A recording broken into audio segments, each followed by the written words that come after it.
As we begin the new liturgical year with the season of Advent, we find ourselves listening to a similar message from the readings that we have been hearing at the end of the last liturgical year.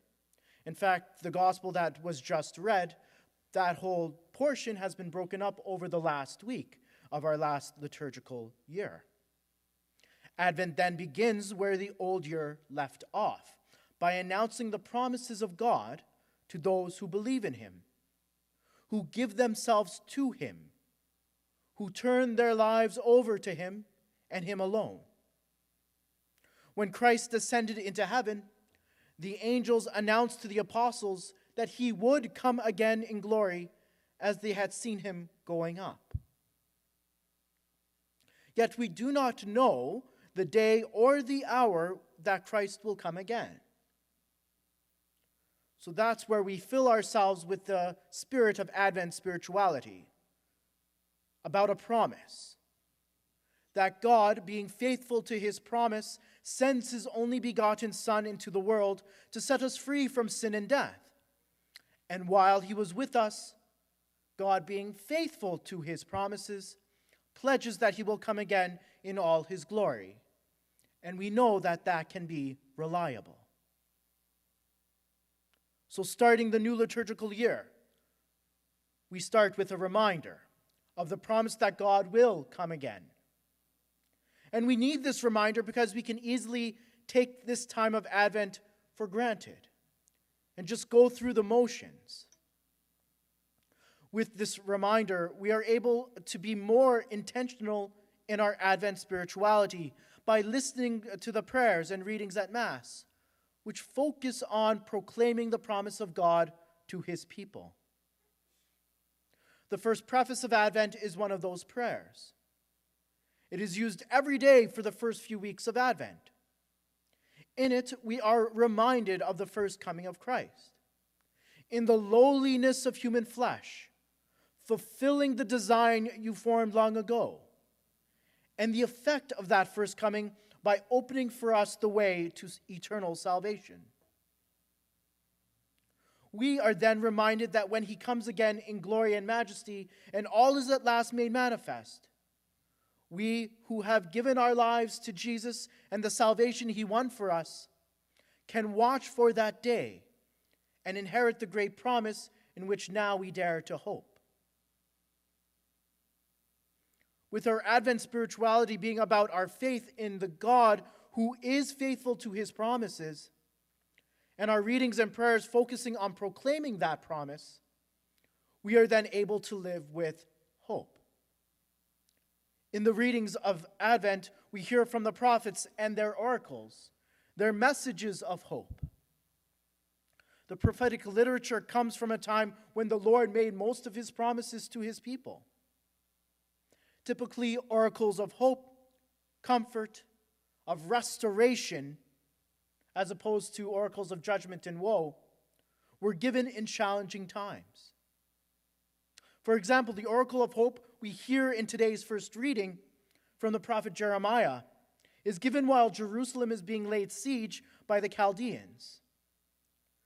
During this third and final siege, Jeremiah is in prison. So while his freedom was taken away, while the temple and the temple sacrifices being offered by the priests, and the whole kingdom was being destroyed, God is promising that he will restore both the priesthood and the kingship. This promise of restoration brings with it hope for a new exodus, to be set free and to return to the promised land. The New Testament shows that all the promises in the so-called book of consolation in the prophet Jeremiah and in the oracles of hope in the totality of the prophetic literature find their fulfillment in Jesus Christ, the Son of David, the eternal high priest of the new covenant. Jesus, when he had entered Jerusalem before he was to suffer and die, promises that he will come again. And while we wait for the fulfillment of that promise, he invites us to remain watchful and to keep vigil. St. Paul explains that it is in this posture of remaining watchful and keeping vigil that we learn to live with hope. The Advent spirituality that is firmly rooted in faith in God, who is faithful to his promises, leads us to that hope. And it is with that faith and hope which believers in Christ, while remaining watchful, are nourished by prayer and committed to love. In this time of waiting for the fulfillment of the promise that Jesus makes to us, we are to lead lives that are worthy of Christ, because we do not know when he will be coming again. This life that we are to lead is to let the love of Christ reign supreme in our hearts. This means that we are to reach out in love to not just the family of faith of Christian believers, but to all persons of the family of men, friends and enemies alike. We are not to love one group of people and show indifference to another. The radical nature of divine love that has been poured out for us is to be shared with everyone. And this is how we live our Advent spirituality, not staying to ourselves and boxing ourselves in, but going out and witnessing to the love of God that has been poured on us to be shared with our neighbor. To live this Advent spirituality more authentically and fruitfully, we look to the woman of the promise, Mary most holy, and walk this journey with her. We see in her a person who, with the patriarchs, prophets, and the Jewish people, waiting with hope for the restoration of the new Exodus. When God came to her, she opened her heart with a yes and welcomed him with faith and love.